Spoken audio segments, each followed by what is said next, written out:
You bring your family to Las Vegas for Christmas, telling yourself the price is worth it because this trip was planned 4 months in advance. After a long flight, you open the hotel room door, and the first thing waiting on the desk is not a welcome note or a holiday card. It is a daily housekeeping form reminding you that the room may not be cleaned unless you request it. The mood drops instantly. You start wondering what happens if the previous guests did not use this service. Maybe even the room next door skipped it too. That uneasy feeling sets in fast. Before the kids touch the bed, you stop and decide to check. You pull back the sheets and look closely at the mattress, the linens, the headboard, and the seams. Then it hits you. Oh no, something is really wrong. In that moment, Las Vegas no longer feels like a vacation. It starts to feel like a trip filled with anxiety and risk. So, what is really happening behind hotel doors on the Strip? And why are more and more visitors running into the same experience? This video looks directly at how hotels are operating today and why those changes are quietly affecting your stay. The first signs did not come from the news. They came from the place guests trusted the most, the hotel room. What happens inside those rooms feels shocking because it breaks a long-held assumption about Las Vegas. For decades, the Strip ran on a simple and almost invisible promise. No matter how chaotic the city outside became, the room itself was reset overnight. Clean sheets, fresh towels, and the quiet feeling that yesterday had been erased. That expectation did not come from advertising or loyalty programs. It came from repetition, from millions of guests having the same experience again and again, night after night, year after year. What has changed since 2023 is not one hotel, one room, or one unlucky stay. Similar complaints are now showing up across multiple Strip properties owned by different companies, serving different price points and catering to different types of travelers. Reviews describing dirty rooms, unexplained bites, late-night room changes, and families checking out early are no longer isolated stories. They are forming a pattern. Guests have reported nearly identical experiences at places like Treasure Island, where multiple complaints describe dirty rooms and bedbug bites serious enough to cut honeymoons short. Similar stories appear at Luxor, where lawsuits allege guests were bitten and forced to move belongings while seeking medical attention. Reviews at Harrah's repeatedly mention dust buildup, stained sheets, and rooms that felt neglected rather than maintained. Reports tied to Bellagio, the Cosmopolitan, and Resorts World document confirmed bedbug incidents that required temporary room closures instead of routine preventive cleaning. These are not rumors limited to social media. Health district inspections, BBB complaint logs, TripAdvisor reviews, and local reporting all point in the same direction. From late 2023 through 2025, at least 7 to 10 Strip hotels recorded verified bedbug or serious cleanliness complaints within overlapping time periods. Different brands, different operators, same outcome. One guest summed up the moment the vacation ended in a single sentence. "We checked out at 2 in the morning. It wasn't worth risking another night." The numbers back up what guests are describing. Health district data shows bedbug confirmations rising sharply after 2023, with multiple Strip hotels reporting positive cases within short windows compared to 1 or fewer cases per year before the pandemic. At the same time, BBB and TripAdvisor data shows cleanliness-related complaints increasing even as overall Strip occupancy softened in 2025. Fewer guests were staying in rooms, yet more guests were reporting problems with those rooms. That contradiction matters. In a stable system, lower occupancy should reduce pressure. Fewer checkouts should mean more time per room and more chances to catch small issues early. What guests are experiencing feels inverted. Rooms are harder to maintain, not easier, and problems appear more often, not less. That discomfort hits longtime visitors hardest because this is not the Las Vegas they remember. Before 2020, daily room cleaning was not a perk or an upgrade. It was the baseline. Housekeepers describe routines that included fully stripping beds, inspecting mattress seams, steaming surfaces, and resetting rooms with enough time to notice issues early. Rooms were not just cleaned, they were reset. After the pandemic, that model quietly changed. Daily housekeeping mandates were removed in 2023, and cleaning shifted to an on-request system. Rooms could go days without a full reset if guests did not explicitly ask. Surveys of strip housekeepers show that checkout rooms now take much longer to clean because dirt and residue build up over time, while the time allowed per room has shrunk even as workloads increased. One longtime housekeeper described it simply: "Rooms aren't being reset anymore, they're just being turned over." Guests never see that process. What they see is the result. A room that looks fine at first glance, but does not feel right. Stains that should not still be there. A sense of unease that leads people to pull back sheets and check seams.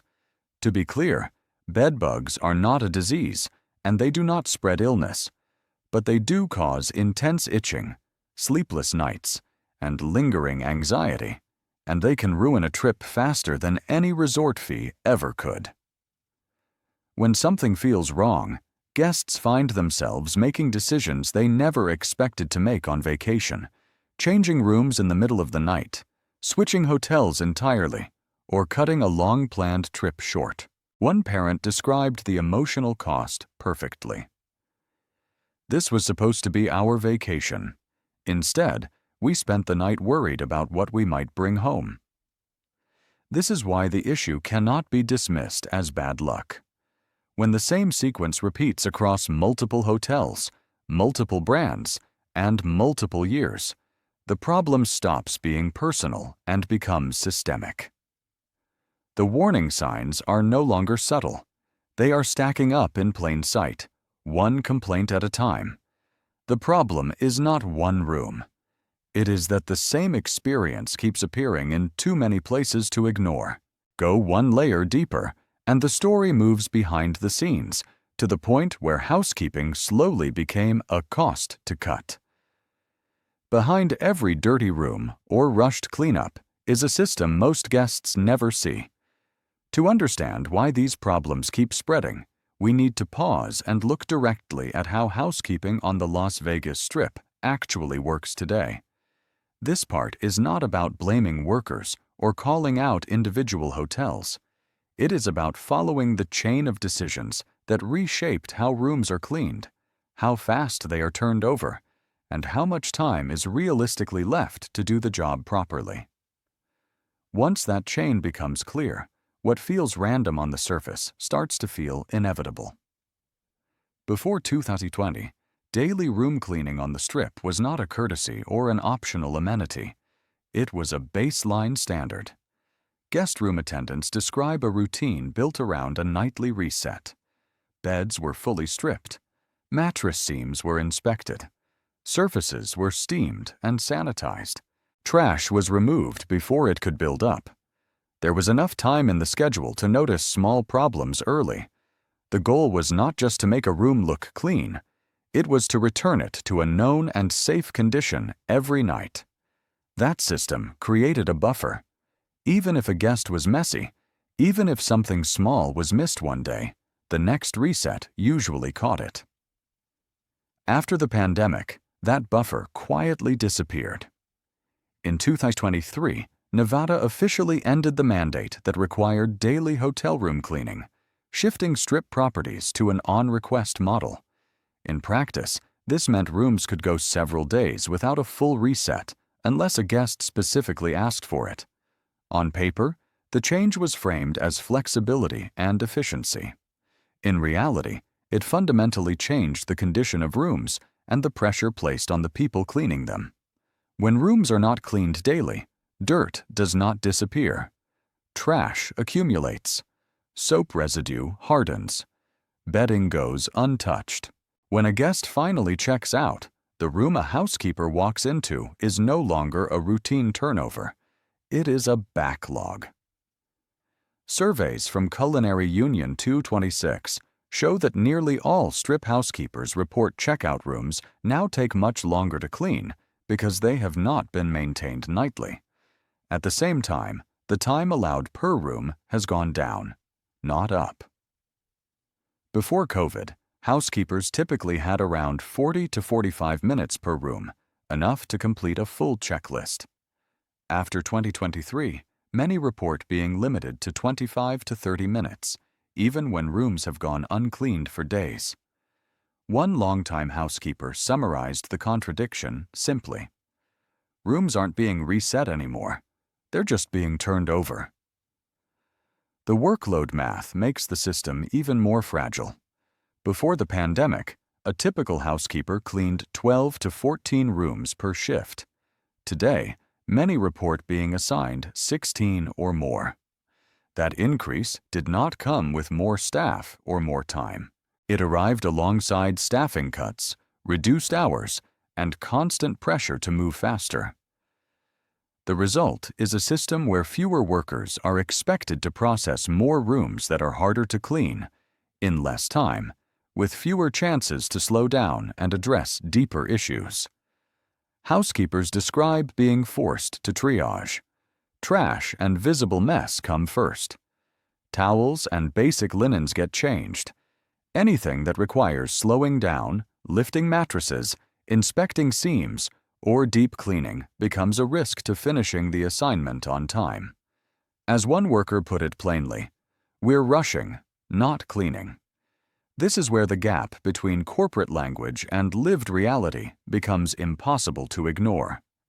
Hotel operators often describe on-request cleaning as a return to normal or a response to guest preference. The people doing the work describe something very different. Fewer co-workers on the floor, tighter time limits, rooms that are harder to reset precisely because they are not touched daily. One housekeeper with nearly a decade of experience described opening rooms that had not been cleaned for 5 days, filled with trash and residue, and being told to finish in 30 minutes.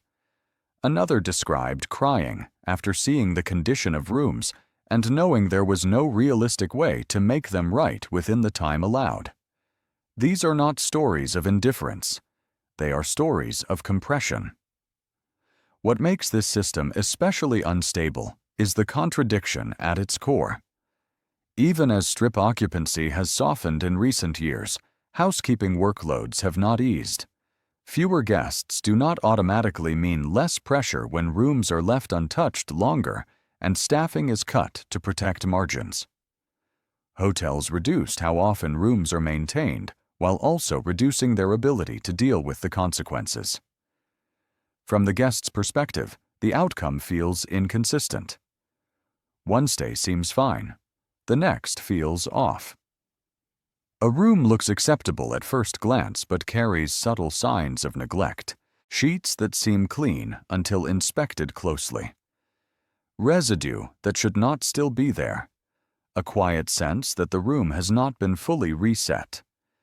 Guests respond by checking seams, pulling back covers, and questioning their instincts. Housekeepers respond by working faster, skipping steps, and hoping nothing serious gets missed. None of this points to workers who stopped caring. Cleanliness problems and bedbugs appear when systems remove the time and structure that once made prevention routine. During the debate over daily cleaning rules, a union representative warned that speed without safeguards turns housekeeping into a safety issue, not just a service issue. That warning now feels hard to ignore. Guests describe disbelief and anxiety. The feeling that a place meant for rest now requires vigilance. Workers describe exhaustion and the constant stress of knowing that one missed step could have consequences far beyond a bad review. One parent captured the guest side of this breakdown in a single sentence. "This was supposed to be our vacation. Instead, we spent the night worried about what we might bring home." When you step back and connect these pieces, the conclusion becomes unavoidable. This is not a story about careless workers or isolated failures. It is the predictable result of a system that demands faster turnover than safe and thorough cleaning can sustain. This is not sloppiness. It is a system pushing human labor beyond the point where safety and trust can reliably hold. From there, the consequences begin to spread, quietly turning individual complaints into a shared risk. Las Vegas is unlike almost any other destination because a vacation here is built on constant movement.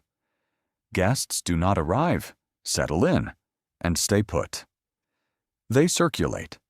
A single day often means moving from a hotel room to an elevator, from the elevator to a rideshare, from there to a casino floor, then to a restaurant, a club, a show, and sometimes into an entirely different hotel before the night is over.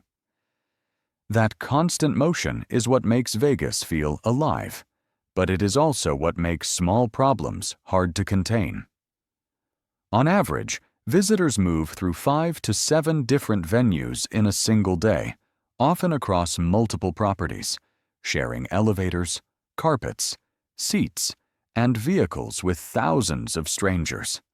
Their luggage moves with them through all of it, quietly becoming the one constant that follows guests everywhere. Scale turns this behavior into pressure.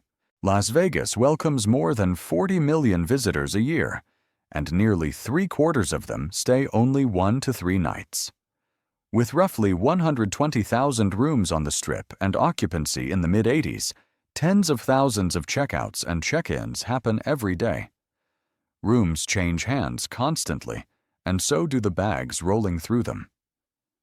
In this environment, a problem does not need to be widespread to matter. It only needs to move. Compared to closed resort destinations, the contrast is clear. In an all-inclusive resort, guests spend most of their time in one place. They sleep in the same bed for several nights, use the same spaces, and interact with a relatively fixed group of people.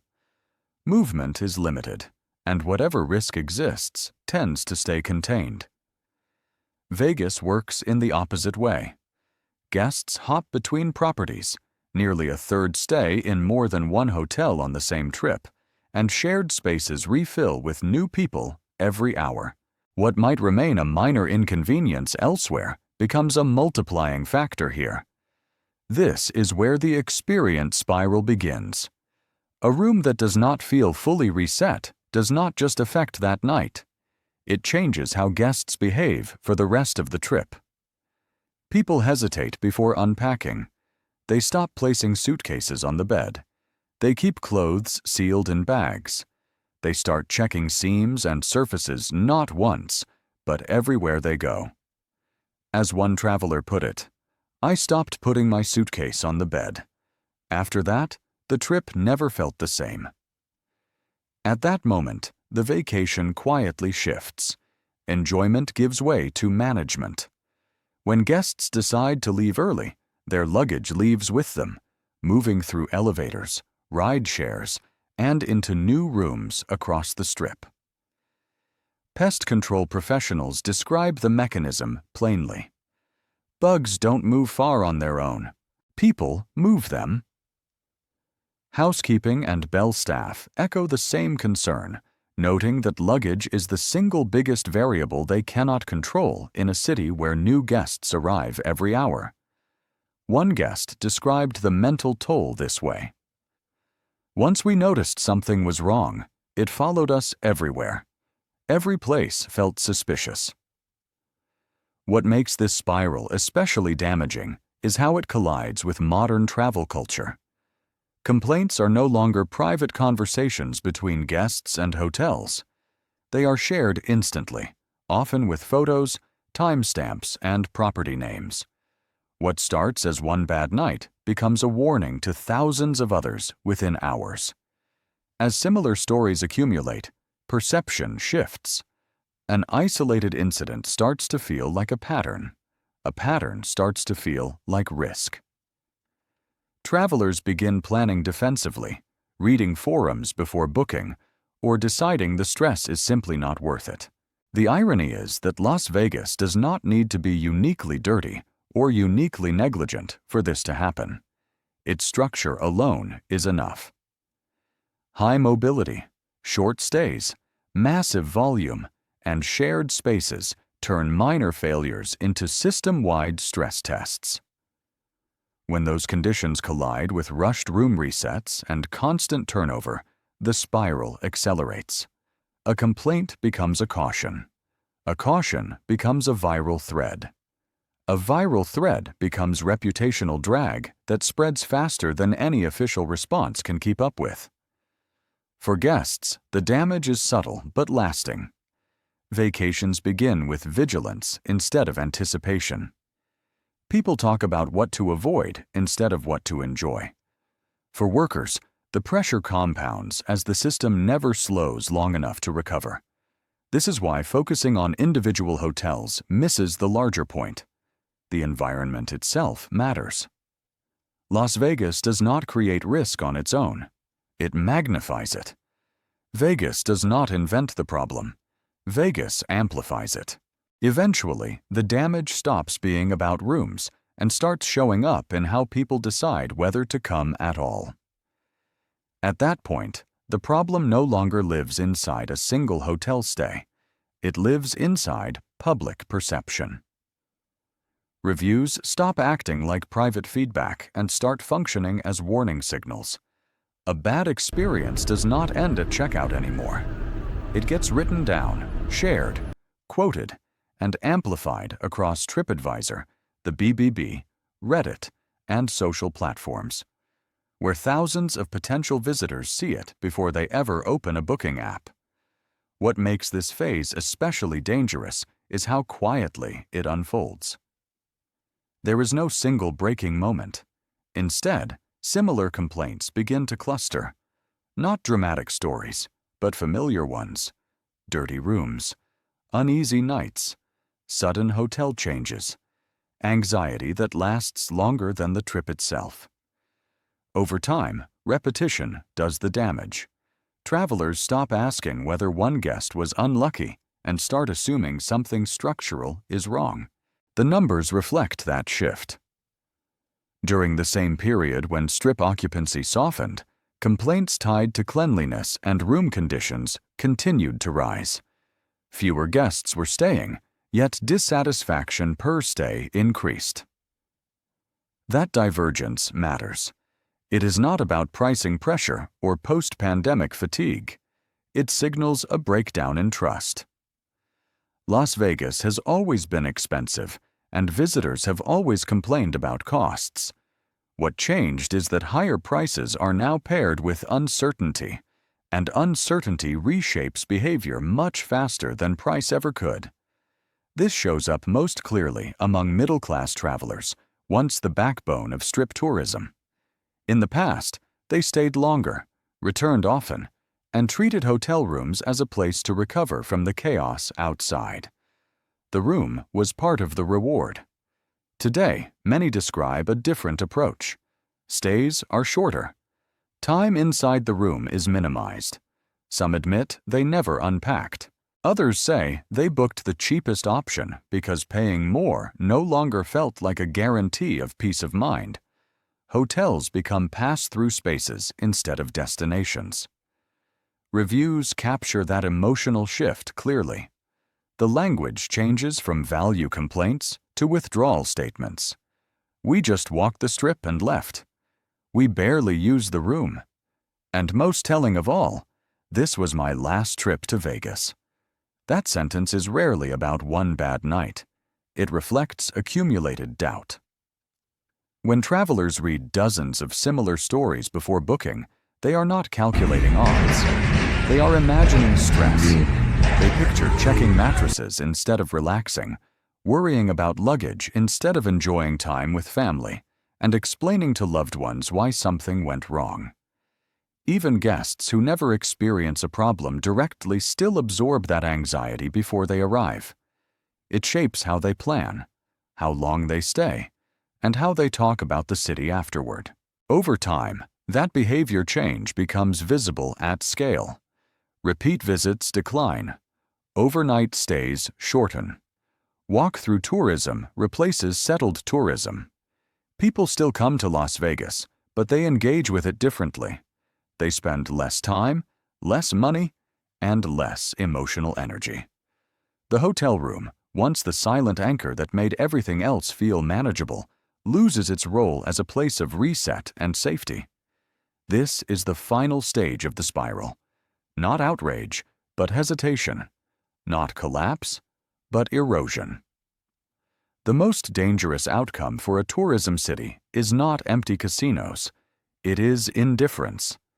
When visitors stop recommending Vegas with excitement and start mentioning it cautiously, the brand weakens without making noise. That is why focusing on prices alone misses the real issue. People have always complained about how much Vegas costs. What they did not question before was whether the experience itself was under control. Tourism trust does not disappear because prices rise. It disappears when travelers stop believing that once the door closes behind them, the city still has their back. Have you ever walked into a hotel room and felt the need to pause for just a second before unpacking?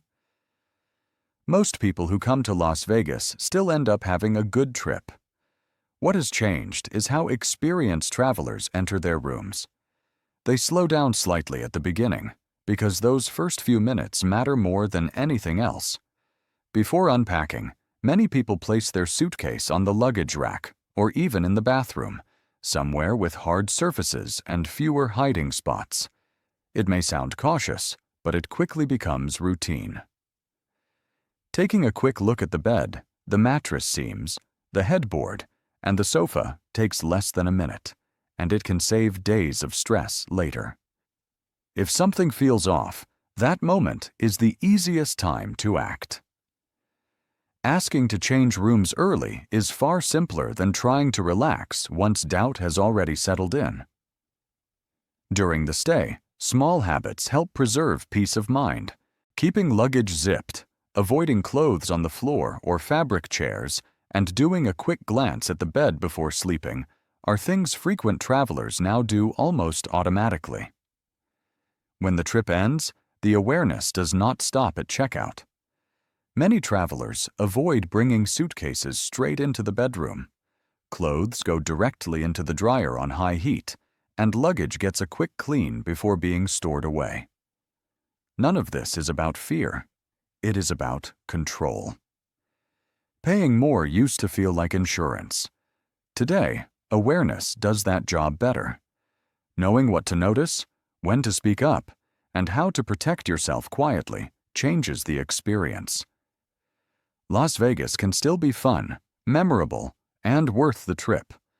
It simply rewards travelers who arrive informed, instead of assuming everything will take care of itself. What makes this shift unsettling is not any single incident. It is the quiet sense that something fundamental has changed. For a long time, Las Vegas was built around a simple balance. It was loud, crowded, imperfect, and sometimes chaotic, yet it knew how to absorb that chaos and give people a place to recover from it. The hotel room was not luxury. It was reliability. No matter how intense the Strip felt outside, the room was where things slowed down. Someone had already reset the space, handled the mess, and restored order. That invisible care allowed the city to overwhelm people without exhausting them. Somewhere along the way, that balance flipped. Modern Las Vegas now operates more like a financial system than a hospitality one. Decisions are filtered through efficiency metrics, utilization rates, and cost optimization. Anything that does not immediately show up on a report becomes negotiable. Daily resets become optional. Staffing buffers become excess. Human attention turns into a cost instead of a safeguard. None of these choices feel extreme on their own, but together, they thin the experience from the inside. When systems are optimized for speed instead of recovery, a room can look clean and still feel unsettled. The difference is not visual, it is emotional. That emotional shift lands hardest on the middle class, not because they demand luxury, but because they expect reassurance without having to ask for it. Middle-class travelers are not looking for perfection. They are looking for peace of mind. In old Vegas, that peace was built into the system. Rooms were reset daily. Problems were absorbed quietly. Guests were not expected to manage risk themselves.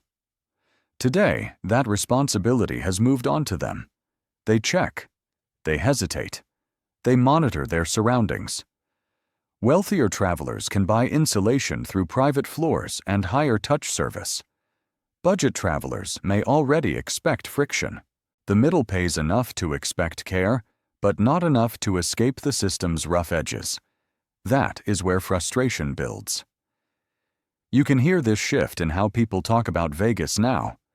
Complaints are no longer mainly about value. They are about trust. When someone says, "This was my last trip to Vegas," they are rarely reacting to one bad night.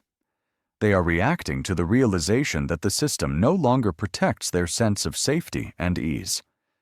Once that realization sets in, it is hard to reverse. Discounts do not fix it. Marketing does not fix it. Trust does not respond to persuasion. It responds to structure. That is why focusing only on bedbugs misses the real story. Bedbugs are not the disease. They are the symptom. They appear when invisible work is reduced too far. Time, redundancy, preventive care, human attention.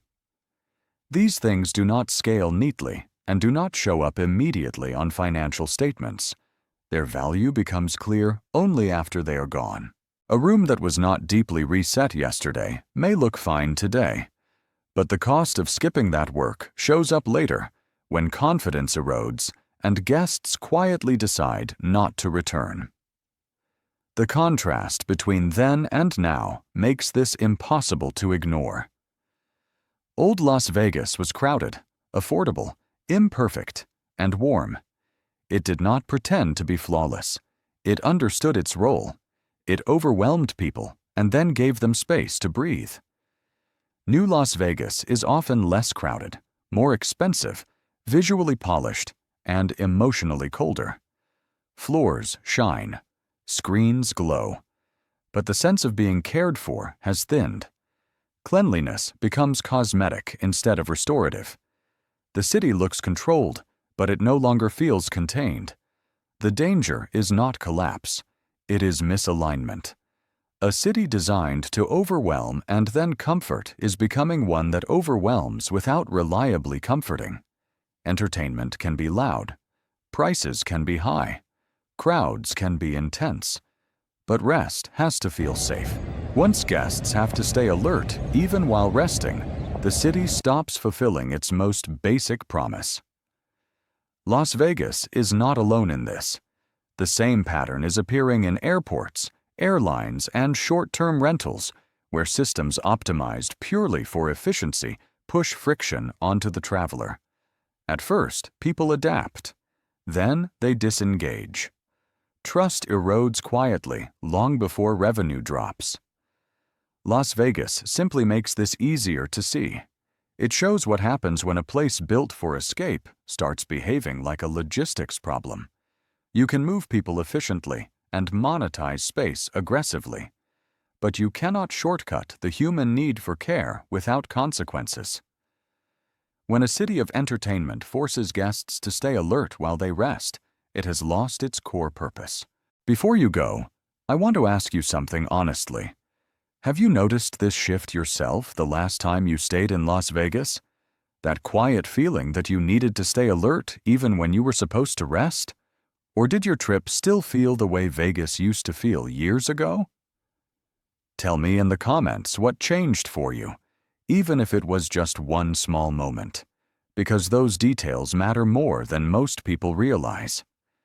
If this breakdown helped you see Vegas a little differently, like the video so it reaches others who've felt the same thing but couldn't quite explain it, and subscribe if you want more deep dives that look past headlines and into how travel really works now.